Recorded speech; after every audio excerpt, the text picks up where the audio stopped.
복된 주일 예배에 나오신 여러분을 환영하고 축복합니다. 할렐루야. 우리는 지난 시간 사도 요한의 형제인 야고보 사도에 대하여 살펴보았습니다. 성경에는 여러 명의 야고보가 등장하는데 대표로 우리가 세 사람을 뽑을 수 있다라고 말씀드렸는데, 세베대의 아들 야고보와 알페오의 아들 야고보, 이 둘 다 예수님의 12사도에 들어가기에 특별히 구별하여 큰 야고보, 작은 야고보 이렇게 구별하여 불렀습니다. 사도는 보내의 힘을 받은 자라는 뜻을 가지고 있는데 보통 예수님의 12제자를 말하죠. 그리고 예수님의 동생 야고보, 이렇게 세 사람이 바로 동명이인의 야고보가 되겠습니다. 오늘 살펴볼 신약 인물은 사도 요한입니다. 그는 일찍이 갈릴리 지방의 어부 세베대의 아들로 태어나 형 야고보와 함께 아버지의 생업을 이어가던 사람이었습니다. 예수님의 부르심을 받아 두 형제가 다 제자가 되었을 당시에 그 요한의 나이가 25세쯤 되었습니다. 젊고 열렬하며 신앙심이 깊었던 이 두 형제는 세례 요한에게 끌려 세례 요한의 제자가 됩니다.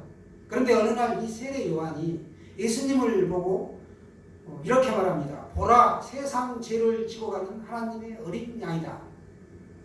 이렇게 하자 제일 먼저 예수님의 뒤를 쫓다가 예수님의 말씀을 따라서 나중에 예수님의 제자가 됩니다. 가정도 버리고 아버지도 버리고 생업을 버리고 친구도 버리고 따라가는 것이죠.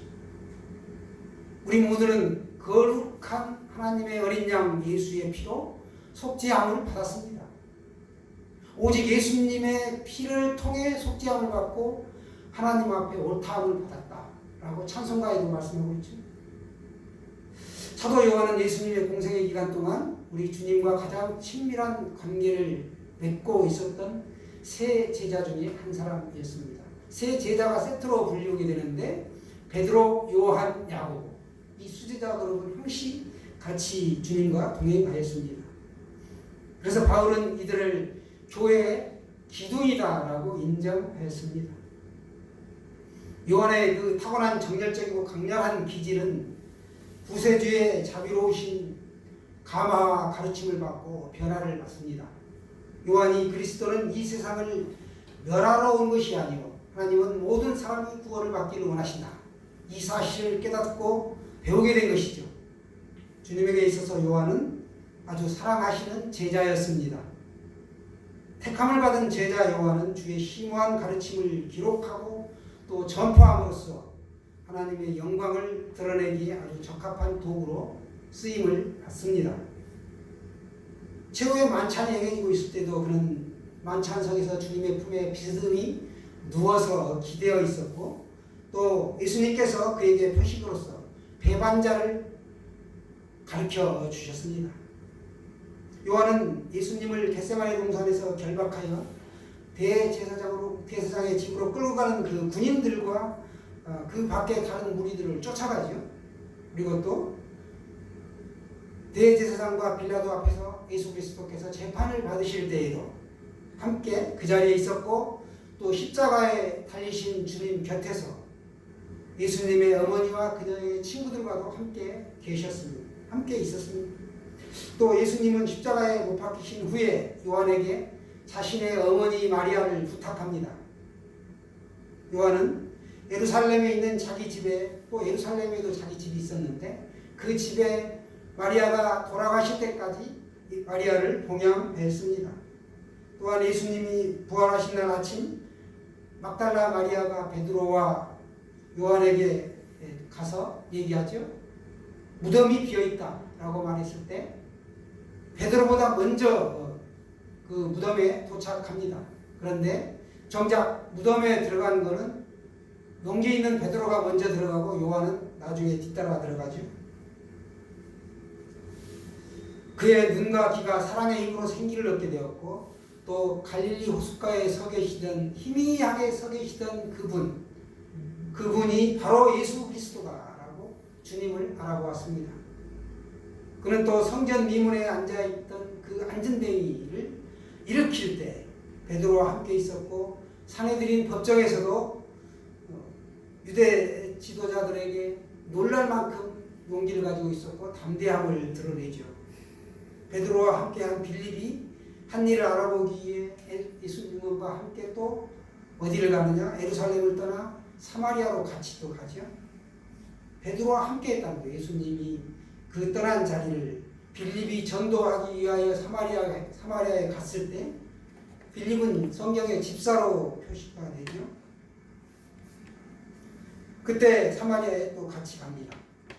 요한은 지역 교회들을 감독하기에 편리한 중심 지역인 에베소를 택하여 그곳에 20년 동안 머물게 됩니다. 에베소 하게 되면 기억나시는 게 있으시죠? 거기에는 아데미 신전이 있었죠. 그 우상의 아주 중심지였습니다. 우상의 도시죠. 85년경에 요한복음을 기록하였는데 요한복음을 우리가 독수리복음이다라고 말합니다.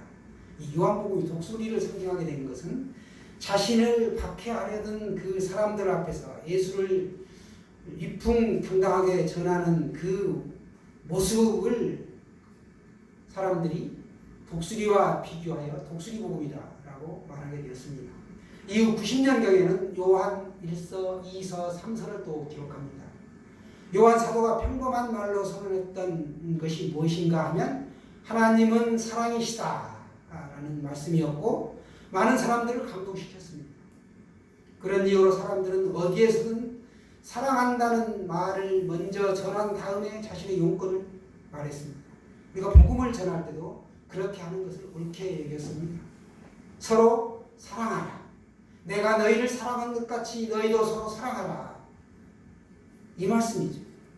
예수는 드디어 그가 이 땅에 온 이유와 그가 원하는 세상의 변화를 한 문장으로 요약해서 말했는데 그게 바로 예수의 제자들이 지킬 큰 계명이었고 서로 사랑하라.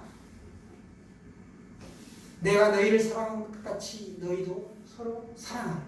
이걸 계속 강조하셨습니다.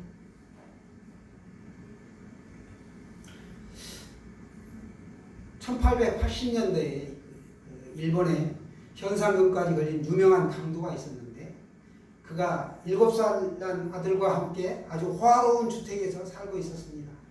어느 날 이 살인 강도가 붙잡혀 사형 선고를 받았는데 재판장에서 이 사람을 어떻게 죽일까 의논하다가 이 악한 자들은 씨마저 말려버려야 된다. 씨를 말려야 된다. 없애야 된다 하면서 그 어린 아들과 함께 죽이기로 결정했습니다.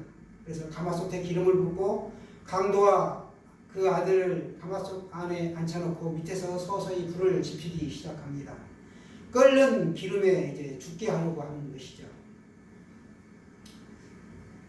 밑에서는 이제 불이 점점 타오르면서 차츰 뜨거워지기 시작하자 아들이 아버지를 향해 아버지 뜨거워 하고 소리를 질렀습니다.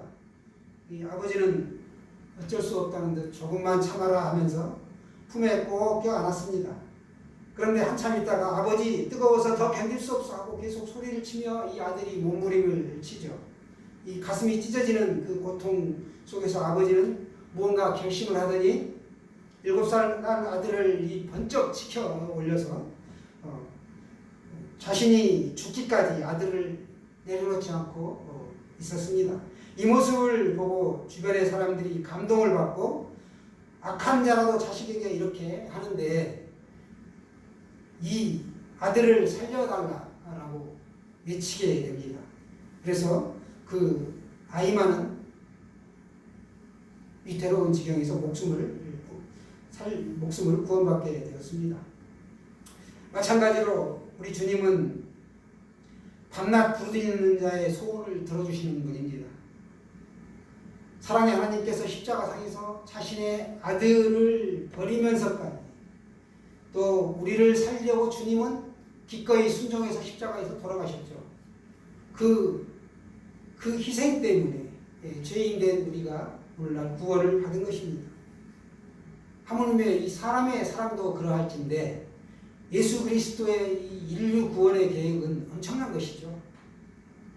십자가에서 얼마든지 내려오고 십자가를 파쇄시킬 수 있는 능력이 있으신 분임에도 불구하고 끝까지 순종함으로 우리 인류의 구원을 완성시키신 것입니다. 위대한 사랑이죠. 그 사랑을 요한 사도가 오늘 말씀하고 있는 것입니다. 그러니까 이 발생 초기에 교회를 억압하고자 로마의 세력이 박해를 가하면서 요한을 반모로 추방하였습니다. 그리하여 그 바위 많은 섬에서 95년에 요한계시록이라는 성경의 말씀이 쓰여지게 되는데, 이 반모섬에는 지금까지도 계시의 동굴이라고 부르는 동굴이 있습니다. 요한이 엎드려 기도할 때 그 등 뒤에 와서 부딪히는 파도 소리를 들었고, 또 성령의 감동하심으로 계시를 받게 됩니다. 계시, 밝히 드러나는, 감추어진 진리가 밝게 드러나게 되는 것이 계시죠. 그의 뒤에서 나팔 소리 같은 큰 음성을 들었습니다. 어떤 음성이었느냐? 너 보는 것을 책에 써서 아시아의 7 교회에 보내라. 요한이 그리스도에게 명령을 한 것이죠. 요한이 그리스도의 명령을 받았습니다. 7 교회에 보내라. 편지를 써서 내가 지금부터 너에게 보여주고 들려준 말씀을 전하라는 것이었습니다. 요한이 자기에게 말한 음성을 알아보려고 몸을 돌려 뒤로 돌이켰을 때 그는 그분이 7 금축대 사이에 서 계신 것을 보았습니다. 그분은 인자라고도 하는 예수 그리스도이시죠. 그러면서 그분이 말씀합니다. 두려워 말라. 나는 처음이요 나중이라. 나는 산 자가 죽은 자가 아니다는 것이죠. 전에 죽었다가 살아납니다. 나는 영원토록 살아있어 사망과 음부의 열쇠를 가졌노라. 이는 곧 예수 그리스도 만윤의 구세주이시다 라고 말씀하셨습니다. 오늘날 알파벳 하면 A에서 Z까지 알파벳 26글자를 말하는데 본래는 헬라의 글자를 말했습니다. 알파, 베타, 감마에서 오메가까지 이렇게 시작되죠. 알파, 베타, 알파벳. 예. 이 26글자를 원래 말하였습니다. 그러니까 하나님은 처음이요 나중이다. 알파요 오메가다. 알파 시작에서 오메가 끝까지 이라는 것이죠. 즉 인생을 만드신 이도 하나님이시요 우리를 불러가신 이도 하나님이시라는 것이죠. 하나님이 우리를 자기 형상대로 창조하셨는데 주께서 사람을 티끌로 돌아가게 하시고 라고 말씀하신 대로 불러가시는 분도 하나님이시라는 거예요. 하나님은 역사의 시작이고 동시에 마지막이시죠. 하나님은 또 우리의 구원의 처음이요 나중이십니다. 우리를 택하신 이도 하나님이요 독생자를 보내신 이도 하나님이시요 죄를 사하여 주신 이도 하나님이시요 구원을 주신 이도 하나님이시라는 것이죠. 그래서 하나님은 영원한 존재입니다. 하나님은 이제도 있었고 전에도 있었고 장차 올 자라는 것입니다. 예수 그리스도 그는 어제나 오늘이나 동일하신 분, 하나님은 언제나 우리와 함께 하시는 분 믿습니까? 성도는 이처럼 처음과 나중이 되시는 영원하신 하나님 안에 우리가 언제나 거해야 한다는 것이죠. 모든 인간의 마음은 갈대와 같습니다. 그러나 하나님은 한결같은 존재라는 것이죠. 세상에서 가장 숭고하다 하면 우리가 모성애를 들 수가 있는데 이 모성애를 가진 어머니도 자식을 때로는 버리기까지 합니다. 또 부부에 얼마나 친밀합니까? 무촌이라고 하지요. 우정, 목숨을 바꾸기까지 합니다. 그러나 이것도 어떨 때는 뜨거웠다가 다시 미지근하게 된다는 것이죠. 그런 경우를 우리가 주위에서 왕왕 보게 됩니다. 우리도 하나님과 주님의 사랑을 보고다 끝까지 사랑을 베푸는 성도가 되어야겠습니다. 우리가 이같이 위대하신 하나님을 믿을 수 있다는 것 굉장히 커다란 복입니다. 하나님을 굳게 믿어 하나님께서 주시는 복을 누리며 사는 성도가 되어야 합니다. 그래서 요한은 말합니다. 나 요한은 너희 형제요 예수의 환난과 나라와 참음에 동참한 자다 라고 오늘 본문에 기록하고 있습니다.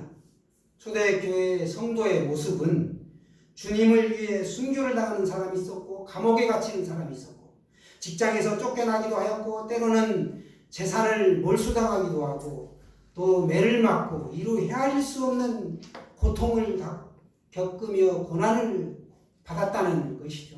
이런 여러 가지 형태의 환난과 박해가 있었습니다. 그러나 오늘날 우리가 예수 믿는다고 해가지고 어떤 불이익이 있느냐? 너무나 편안하지요. 예수 믿기가. 믿고 싶으면 교회 가고 나오기 싫으면 안 나와도 되고 인터넷으로 세수도 안 하고 그냥 일어난 채로 부시시하게 이렇게 모니터 보면서 예배드리는 그런 실정까지 지금 와 있습니다. 그래서 가난한 성도가 200만 명이다. 참 우리가 그분들이 교회에 나올 수 있도록 기도하고 그분들을 초청해야 될 줄로 믿습니다. 성도 간에 참 기도하며 핍박하는 자를 축복하며 서로 사랑하며 손대접하기를 힘쓰는 것 굉장히 중요하죠. 소망 가운데 참는 것 굉장히 중요합니다. 이때 하늘의 값진 보화가 임하게 됩니다. 예수님의 나라는 십자가를 통하여 성취하신 진리와 성경의 나라입니다. 이 진리의 나라는 예루살렘과 온 유대와 사마리아까지 땅끝까지 전파되어 오늘날까지 면면이 이어져 오고 있습니다. 이 나라의 도는 십자가에 보이고 이 나라의 임금은 바로 예수 그리스도다. 우리가 다 알고 있죠. 이 나라의 율법은 사랑이고 무기는 진리다. 이 나라의 부요는 믿음이고 이 나라의 백성은 거듭난 사람들이고 이 나라의 소망은 하늘에 있고 이 나라의 권세는 영원 무궁한 것이다 라는 것입니다. 사도 요한은 이 나라의 영광스러운 유업에 동참하는 자신을 오늘 소개하고 있습니다. 예수의 나라는 또한 참음의 나라이다 라고 말씀하고 있습니다. 승리의 비결이 참음에 있다는 것이죠. 예수는 그 앞에 든 즐거움을 위하여 십자가의 고난을 참으신 분이십니다. 그래서 사도 요한도 이 인내의 도를 알았기 때문에 기나긴 한평생을 기쁨으로 이겼던 것입니다. 의를 위하여 핍박을 받으면서 꾸준히 참고 나갔기 때문에 오늘날 그 세력들은 자취도 없이 사라지고 말았습니다. 초대교회를 계속 핍박하여 박멸하려고 했지만 그렇게 되지 않고 오히려 로마가 사라지고 없어졌죠. 그리스도의 교회는 계속 흥황하여 오늘날까지 이르러 이렇게 우리가 예배까지 드릴 수 있는 지경이 되었습니다. 그러므로 이 참는 도는 굉장히 영광스러운 일입니다. 요한에게는 하나님의 말씀과 예수를 증언하는 것이 천직이었다라고 고백하고 있습니다. 오직 전능하신 하나님의 처분에 맡기며 자신은 알지도 못하는 그 밤모섬의 외로운 지역에서 유배 생활을 견뎌냈던 것이죠. 그러나 그는 결코 원망하거나 실패하지 않았습니다. 오히려 역경을 선용하시는 하나님의 섭리를 믿고 순종하였습니다. 이후 요한은 유배지에서 귀환하여 다시 에베소로 돌아왔고 AD 99년 이 사랑하는 자녀들에게 둘러싸여 평화로운 임종을 맞이했다라고 우리가 외경에서 알 수 있습니다. 전승에 보면 요한이 어느 날 잘 길들인 이 메추라기를 쓰다듬고 있었는데 한 사냥꾼이 거기를 지나가는 길에 이렇게 요한 사도에게 이야기합니다. 그대의 사도는 어찌하여 하찮은 일로 시간을 보내고 있는가? 이렇게 약간 힐난조로 물었습니다. 그러자 요한이 사냥꾼에게 말합니다. 그대의 손에 있는 것이 무엇인가? 그러자 사냥꾼이 활입니다. 그러면 그대는 왜 그 활시를 항상 당겨가지고 다니지 않는가? 그러자 이 사냥꾼이 왜냐 하면서 절절히 이야기를 합니다. 사냥꾼이 말하기를 그렇게 활시를 당겨가지고 다닐 경우에는 활에 힘이 없어집니다. 즉 계속해서 너무 팽팽하게 활에 힘이 들어가 있으면 막상 내가 이 활을 쏠 필요가 있을 때 탄력이 없어지기 때문에 나는 그렇게 합니다. 이렇게 대답을 한 것입니다. 그러자 요한 사도가 말합니다. 그렇다면 나의 이 단순하고 짧은 휴식에 자네가 마음을 쓰지 말도록 하게. 왜냐하면 계속해서 긴장하고 있게 되면 정신이 새해서 내가 꼭 해야 할 일이 생길 때 실패하게 될 것이기 때문일세 라고 하였습니다. 공감하시죠? 요한이 말년이 되어 교회 가서 설교를 해야 했으나 설교할 기력이 없었습니다. 그런 그가 늘 하던 말이 있었는데 자녀들이여 서로 사랑하라. 그는 이 말만 했다고 합니다. 서로 사랑하라. 그래서 청중들은 이 말의 실증을 느끼고 선생님 왜 항상 그 말씀만 하십니까? 라고 물었습니다. 그러자 요한이 그것은 주님의 명령이기 때문이며 너희는 이것을 지키기만 하면 모든 것을 행한 것이나 다름이 없다. 그것으로 충분하다. 라고 대답했다고 합니다. 우주 만물을 창조하신 하나님, 그분의 가장 확실한 계시는 창세기에서부터 요한계시록까지의 이 말씀 안에 필요한 모든 것이 다 들어있지요. 우리는 이 말씀을 통해 성령의 그 조명하심을 통해 그리고 자연 만물을 통해 그 도우심 속에서 우리가 이해하게 되는 것입니다. 모든 훌륭한 업적들은 그것이 있기까지 아주 작은 그 순종 가운데 불씨가 있었는데 오늘 이 요한 사도도 그와 같은 순종의 불씨가 있었던 것이죠. 가르친 것, 보여준 계시를 기록하고 일곱 교회에 전했던 것이 오늘날까지 전해지게 된 것이죠. 요한복음, 요한 1, 2, 3, 4, 요한계시록 이와 같은 성경 말씀이 정경으로 채택되어 우리에게 오늘까지 이렇게 감동을 주고 있습니다. 아무리 커다랗고 멋진 비행기라도 그것에 누군가가 연료를 채워놓고 작동 단추를 누르지 않는다면 지상에서 1cm라도 떠오를 수 없다는 것이죠. 실로 수많은 무명의 작은 불씨들로 인해 교회가 지금까지 발전되어 왔습니다. 하나님은 오늘도 능하신 눈으로 우리를 지켜보고 계십니다. 우리에게 너는 무엇을 할 것이냐? 너도 쓸만한 불씨가 되어라 라고 말씀하십니다. 이미 본 것과 지금 일어나고 있는 것과 장차 되어질 일을 세상 사람들에게 나가서 선포하는 것, 그 사명을 주신 것이죠.